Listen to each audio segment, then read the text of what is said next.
Hi friends, எல்லோரும் எப்படி இருக்கீங்க? நல்லா இருப்பீங்க. பேசும் கிரகங்களிலிருந்து உங்கள் நித்யா ராஜேந்திரன்.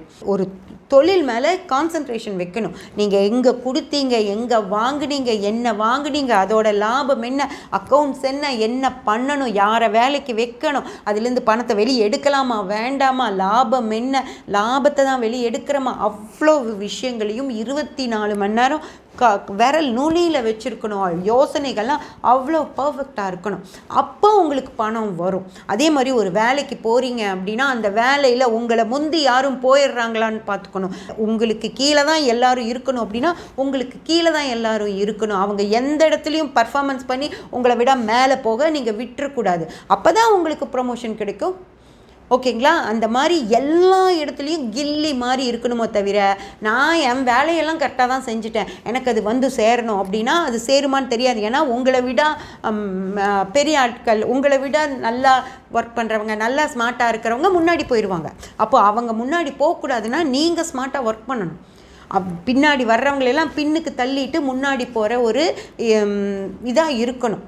ஓகேங்களா? முன்னாடி போட ஒரு ஆளாக நீங்கள் இருந்தீங்க அப்படின்னா தான் உங்களுக்கு ப்ரமோஷன் கிடைக்கும், உங்களுக்கு பண வரவு வரும், எல்லாமே நடக்கும். அதே போல் வாழ்க்கையில் நான் கடனே வாங்க மாட்டேன் அப்படின்னு சொல்லி ஒரு முடிவெடுத்தால் வாங்கவே கூடாது. அது என்னன்னாலும் சரி, எப்பேற்பட்ட டிவியாக இருந்தாலும் சரி, எப்படிப்பட்ட ஃப்ரிட்ஜாக இருந்தாலும் சரி, வண்டியாக இருந்தாலும் சரி, வாகனமாக இருந்தாலும் சரி, என்னவாக இருந்தாலும் ஒரு கடவுள் படத்தை நீங்கள் வாங்கி வைக்கிறதுனா கூட யோசனை பண்ணணும். தேவையா அப்படின்னு சொல்லிட்டு நான் கடன் அப்படின்ற ஒரு விஷயத்துக்கு நான் போகவே மாட்டேன். ஒரு கடையில் போய் சாப்பிடணும் அப்படின்னு நினச்சா நான் இந்த மாதம் இவ்வளோ மிச்சம் பண்ணணும்னு நினச்சா நான் கடையில் போய் சாப்பிடவே மாட்டேன் அப்படின்னு சொல்லி ஒரு அடமாக ஒரு பைசா நான் செலவு பண்ண மாட்டேன் அப்படின்னு சொல்லி நின்னீங்கன்னா தான் உங்கள் கையில் பணம் சேருமோ தவிர ஐயோ மனைவி பாவம் அவங்களுக்கு மிக்ஸி வாங்கி கொடுத்துடலாம், அச்சோ பையன் கேட்குறானே அவனுக்கு சைக்கிள் வாங்கி கொடுத்துடலாம், ஐயோ நம்ம போயிட்டு வர்ற கஷ்டமாக இருக்கே, நம்ம ஒரு வண்டி வாங்கிக்கலாம், ஒரு இஎம்ஐ தானே கட்டிக்கலாம் அப்படின்னு சொல்லி ஒவ்வொன்றுக்கும் நீங்கள் செலவுகள் பண்ண ஆரம்பிக்கும் போது உங்கள் கையில் இருக்க பணம் கரையை தான் செய்யும். ஓகேங்களா? நான் ஒரு வண்டி வாங்குறது அப்படின்னா நான் பணம் சேர்த்தி தான் வண்டி வாங்குவேன், இஎம்ஐக்கு போக மாட்டேன் அப்படின்னு நிற்கணும். குழந்தை சைக்கிள் கேட்டால் இந்த வருஷம் முடியாதுப்பா, அடுத்த வருஷம் தான் நான் வாங்கி கொடுப்பேன்னு சொல்லி அப்போ தான் நான் பண்ணுவேன்னு அந்த கரையக்கூடாது. ஐயோ குழந்தை அழுகிறானே அப்படின்னு கரைஞ்சி போகக்கூடாது. மனைவி பாவம் கஷ்டப்படுறாங்களே அப்படின்னு கரைஞ்சி போகாமல் நான் வாங்க மாட்டேன்னா வாங்க மாட்டேன் அப்படின்னு நின்னா மட்டும்தான் உங்கள் கையில் பணம் இருக்குமோ தவிர நம்ம செலவு பண்ணிக்கிட்டே இருந்தோம் அப்படின்னா நம்ம கையில் பணம் இருக்காது. அதே போல் செலவும் பண்ணக்கூடாது, வருமானத்தை பெருக்கிறதுக்கான வழியும் பார்க்கணும். அதெல்லாம் பண்ணாதான் பணக்காரங்களாக இருக்க முடியுமோ தவிர சும்மா பணக்காரங்களாலாம் இருக்க முடியாது. அதெல்லாம் தெரிஞ்சுக்கணும் அப்படின்னா நிறைய பேர் நான் எப்படி பணம் சம்பாதிச்சேன், ஒவ்வொரு ரூபாயும் எப்படி சேர்த்துனேன்னு சொல்லி புக்ஸ் எழுதியிருக்காங்க. அதையெல்லாம் நீங்கள் படிச்சிங்க அப்படின்னா தான் உங்ககிட்ட பணத்தை எப்படி பத்திரப்படுத்தணும், பணத்தை எப்படி பாதுகாப்புப்படுத்தணும் அப்படிங்கிறதெல்லாம் தெரியும் ஃப்ரெண்ட்ஸ். ஓகேங்களா? அதெல்லாம் தெரியும் போது தான் நமக்கு பணத்தை மிச்சப்படுத்த முடியுமோ தவிர சும்மா மேனிஃபெஸ்டேஷன் அப்படிங்கிற பேரில் இந்த பேப்பரில் நம்பர் எழுதி பர்ஸ்குள்ளே வச்சுக்கிட்டீங்க அப்படின்னா உங்களுக்கு பணம்லாம் நிற்காது. நீங்கள் பேப்பரில் அவங்க என்ன சொல்ல வராங்கன்னா ஒரு நம்பிக்கை உங்களுக்கு கொடுக்குறாங்க, இந்த நம்பர் எழுதி பர்ஸில் வச்சுக்கோங்க, அப்போது இது பணம் வரும் அப்படிங்கிற ஒரு நம்பிக்கையை உங்கள் மனசுக்குள்ளே வச்சுட்டு நீங்கள் வேலை செய்யுங்க, அப்போது உங்களுக்கு பணம் வரும் அப்படின்னு தான் சொல்லணும். ஆனால் இவங்க பேசுகிறவங்க எல்லாம் என்ன பண்ணிடுறாங்கன்னா இந்த நம்பரை எழுதி பர்ஸ்குள்ளே வச்சுக்கிட்டாலே உங்களுக்கு பணம் வந்துடும் சொல்லிடுறாங்க. அப்படி இல்லை, அது ஒரு நம்பிக்கையாக ஒரு ஊன்றுகோலாக ஊனிட்டு நீங்கள் இதை எழுதி வச்சிட்டோம்ல அப்போ நம்ம வேலை செஞ்சோன்னா நம்மளுக்கு பணம் வந்துடும் அப்படி நினைக்கணுமோ தவிர பர்ஸில் எழுதி கொண்டு போய் வச்சுட்டு அந்த பர்ஸை கொண்டு போய் பீரோக்குள்ளே வச்சுட்டு போய் படுத்து டிவி பார்த்துட்டு தூங்குனீங்கன்னு வச்சுக்கோங்க, ஒரு பைசா வராது. புரிஞ்சுதுங்களா? நீங்கள் எவ்வளோ பேப்பர் வேணாலும் எழுதி பர்ஸ்குள்ளே வச்சுக்கோங்க, ஆனால் ஒத்த பைசா கூட வராது. ஏன்னா நீங்கள் எந்த எஃபர்ட்டும் போடலை, நீங்கள் படுத்து தூங்குறீங்க, டிவி பார்க்குறீங்க அப்படின்னா உங்களுக்கு எப்படி பணம் வரும்? புரிஞ்சுதுங்களா? அது யாராக இருந்தாலும் சரி, முதல்ல இதை வீட்டில் இருக்கிற பெண்கள் நல்லா புரிஞ்சுக்கணும். நம்ம வீட்டில் சும்மா இருந்தால் ஒரு பைசா கூட வராது. இந்த ஃபோனை பார்த்துட்டு இந்த ஃபோனில் இவங்க சொல்கிறதெல்லாம் கேட்டுக்கிட்டு நம்ம நம்பர் எழுதி பர்ஸ்குள்ளே வச்சுக்கிட்டாலோ இல்லை காற்றுல இப்படி நம்பர் எழுதுனா பைத்தியம்னு பார்ப்பாங்க. வெளியேந்து பார்க்குறவங்க என்னத்தான் அந்த அம்மா இப்படின்னு ஆடிட்டுருக்கு அப்படின்னு நினச்சிப்பாங்க. அந்த மாதிரி தான் ஒரு சூழ்நிலை வருமோ தவிர உங்களுக்கு பணம் வந்து சேரவே சேராது ஃப்ரெண்ட்ஸ். ஓகேங்களா? அதனால் உங்களுக்கு பணம் வேணும் அப்படின்னு முடிவு பண்ணிட்டீங்கன்னா ஒரு தொழில் ஆரம்பிங்க. அந்த தொழிலை மிக சிறப்பாக நடத்துறதுக்கு என்னென்ன வழி இருக்கோ அதை பாருங்கள். நான் செஞ்சே தீர்வேன் மனசுக்குள்ளே ஒரு வைராகியத்தை கொண்டு வாங்க. அதுதான் உங்களுக்கு பணம் கொடுக்குமோ தவிர வேறு எதுவுமே செய்யாது. ஓகேங்களா? அதனால் பணத்துக்கு மட்டும் இல்லை, பணம் அப்படின்றது எல்லாத்துக்கும் தேவைப்படுற விஷயமா இருந்ததுனால நான் பணம் அப்படின்ற விஷயத்தை பற்றி சொல்கிறேன். அதே போல் நீங்கள் நிம்மதியாக இருக்கணும் அப்படின்னா என்னென்ன விஷயங்கள் உங்களை நிம்மதியாக இருக்க விடாமல் இருக்கோ அந்த விஷயங்களையெல்லாம் தூக்கி போடுங்க. ஓகேங்களா? அப்போ தான் உங்களால் நிம்மதியாக இருக்க முடியும். ஓகேயா? ஒரு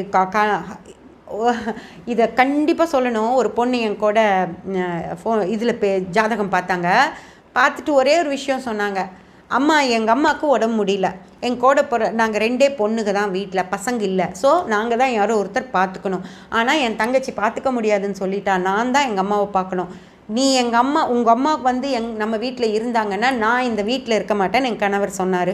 சரி போங்கன்னு சொல்லிட்டேன். இந்த தைரியம் இருக்கா உங்களுக்கு? இந்த தைரியம் இருந்தால் மட்டும்தான் ஃப்ரெண்ட்ஸ் நம்ம நினச்சது நடக்கும். பெத்த அம்மாவை பார்த்துக்க வேண்டியது ஒரு பொண்ணோட கடமை. அதை அவள் புருஷன் புரிஞ்சிக்கல அப்படின்னா சரி நீ போ, எங்கள் அம்மா இருக்க வரைக்கும் எங்கள் அம்மா என் கூட தான் இருப்பாங்க, எங்கள் அம்மா ஒரு வேளை எப்பாவது இறந்து போயிட்டாங்கன்னா அதுக்கப்புறம் நீ வான்னு சொல்லிட்டேன். முடிஞ்சதா? இப்படி ஒரு பொண்ணு முடிவு எடுக்கும்போது தான் அவளுக்கு பிரச்சனை இல்லாமல் இருக்கும். அங்கே பொண்ணு சம்பாதிக்கிறாங்க, ஒர்க் அட் ஹோமில் இருக்காங்க, ஒரு பெண் குழந்தை இருக்குது, அந்த குழந்தையும் பார்த்துக்கிறாங்க, அம்மாவையும் பார்த்துக்கிறாங்க. ஆனால் இதை செய்யக்கூடாதுன்னு ஒரு கணவர் சொல்லும்போது சரி நீங்கள் போய் கொஞ்ச நாள் எங்கள் அம்மா இருக்கிறது உங்களுக்கு பிடிக்கலையா, நீங்கள் தனியாக போய்க்கோங்க, இருந்துக்கோங்க, எப்போ எங்கள் அம்மாவுக்கு எல்லாம் சரியாகுதோ அதுக்கப்புறம் நீங்கள் வந்துக்கோங்க, எங்கள் அம்மா விஷயம் எப்போ முடியுதோ அப்போ வந்துக்கோங்கன்னு சொல்லிட்டேன் அப்படின்னு சொன்னாங்க. நான் சொன்னது சரிதானே மேம், என் ஜாதகம் அப்படி தானே இருக்குதுன்னு கேட்டாங்க. ஓகேங்களா? அந்த மாதிரி தைரியமாக சில முடிவுகளை யார் எடுக்கிறாங்களோ அவங்களால தான் நிம்மதியாக இருக்க முடியும், அவங்களால தான் பிரச்சனைகளை இல்லாமல் நிம்மதியாக இருக்க முடியும், சந்தோஷமாக இருக்க முடியும். இல்லை நான் பிரச்சனை, அந்த பொண்ணு மட்டும் உட்காந்து ஐயோ என் புருஷன் என்னை விட்டுட்டு போகிறேங்கிறாரே அப்படின்னு அழுதா அம்மாவை என்ன பண்ணுறது? ஓகேங்களா? அழுதுகிட்டே இருந்தால் புருஷன் கூட மட்டும் எப்படி சந்தோஷமாக இருக்க முடியும்? ஸோ 2ஐயும் பேலன்ஸ் பண்ண முடியாதுங்கிற பட்சத்தில் சரி நீங்கள் கொஞ்ச நாள் தனியாக இருங்க, உங்களுக்கும் புரியும்ல என்ன பிரச்சனைன்னு. தனியாக இருங்க, நான் சமாளிக்கிறேன், அப்புறம் அம்மா பிரச்சனை முடியட்டும், அப்புறம் நீங்கள் வந்துக்கோங்க. அப்படி பிரச்சனைகளை ஈஸியாக ஹேண்டில் பண்ண பழகணும் ஃப்ரெண்ட்ஸ். ஓகேங்களா? அது மாதிரி பழகுனாதான் வாழ்க்கை நிம்மதியாகவும் சந்தோஷமாகவும் இருக்கும். அதை விட்டுட்டு எல்லா பிரச்சனையும் தலைமையிலேயே போட்டுக்கிட்டு ஐயையோ என்ன பண்ணுறது, ஐயையோ என்ன பண்ணுறது, ஐயையோ என்ன பண்ணுறதுன்னா ஒன்றுமே பண்ண முடியாது. நீங்கள் பேப்பரில் எழுதி எழுதி எழுதி பர்ஸ்குள்ளே வச்சுக்கிட்டே இருக்க வேண்டியது தான். இப்படின்னு காற்றுல எழுதிக்கிட்டே இருக்க வேண்டியது தான். ஓகேங்களா? அதே மாதிரி நம்ம ஊர் பரிகாரங்களாக ஏலக்காய் மாலை எத்தனை ஏலக்காய் மாலை வேணாலும் போடுங்க, எவ்வளோ நீளத்துக்கு வேணாலும் கட்டி கட்டி போடுங்க, பணம் வருதான்னு பார்க்கலாமா? வரவே வராது. நீங்கள் உழைச்சிங்கன்னா மட்டும்தான் உங்களுக்கு பணம் வரும். ஓகே, அது நான் சொல்கிறேன். 3 மாதம் எதை பற்றியும் கவலைப்படாமல் நீங்கள் வேலைக்கு பாருங்கள், உங்களுக்கு ப்ரமோஷன் வருதா இல்லையான்னு பாருங்கள். எந்த எழுதி வைக்க வேண்டாம், எந்த ஏலக்காய் மாலையும் போட வேண்டாம். ஆனால் ஒழுங்காக கம்பெனியில் கரெக்டாக வேலை செய்வேன், அவங்க சொல்கிறதுக்கும் மேலே வேலை செய்வேன்னு சொல்லி செஞ்சு பாருங்கள், உங்களுக்கு ப்ரமோஷன் தேடி வருதா இல்லையான்னு பார்க்கலாம். இப்போ தெரியும் உங்களுக்கு உழைப்போட அருமை என்ன அப்படின்னு சொல்லிட்டு. தயவு செஞ்சு அந்த மாதிரி பண்ணுங்க ஃப்ரெண்ட்ஸ். எந்த காரணத்தை கொண்டும் இந்த பரிகாரங்களோ இல்லை இந்த மேனிஃபெஸ்டேஷன் சொல்லி வேறு விஷயங்களை உங்களுக்கு சொல்லி கொடுக்குறாங்க பார்த்தீங்களா, பேப்பரில் எழுதி வச்சுக்கோ அப்படின்னு, அது இல்லை மேனிஃபெஸ்டேஷன். நீங்கள் உங்களை உணர்ந்து நீங்கள் செய்கிறீங்க பார்த்தியா, ஒரு செஞ்சே ஆவேன் அப்படின்னு ஒரு உறுதி எடுக்கிறீங்க பார்த்தியா, அந்த உறுதி தான் மேனிஃபெஸ்டேஷன். ஓகேங்களா? உறுதி எடுங்க, மிக சிறப்பாக வருவீங்க. ஓகேங்களா? அது பேப்பரில் எழுதி வச்சா அதெல்லாம் வராது. ஓகேங்களா? இப்போ புரிஞ்சிருக்கும்னு நான் நினைக்கிறேன். இன்னும் புரியலைனாலும் நான் இதை பற்றி பேசிகிட்டே இருக்க தயாராக இருக்கேன். யாருக்கெல்லாம் என்னென்னலாம் இதை பற்றி கேட்கணும்னு நினைக்கிறீங்களோ தாராளமாக கேளுங்க, நான் பேசுகிறேன் ஃப்ரெண்ட்ஸ். சப்ஸ்கிரைப் பண்ணி பெல் பட்டன் ப்ரெஸ் பண்ணி வச்சுக்கோங்க. அப்போ தான் நான் போடுற எல்லா பதிவுகளும் உங்களுக்கு கிடைக்கும். லைக் பண்ணி ஷேர் பண்ணி கமெண்ட் பண்ணிங்கன்னா எனக்கு சப்போர்ட்டிவாக இருக்கும். Thank you friends.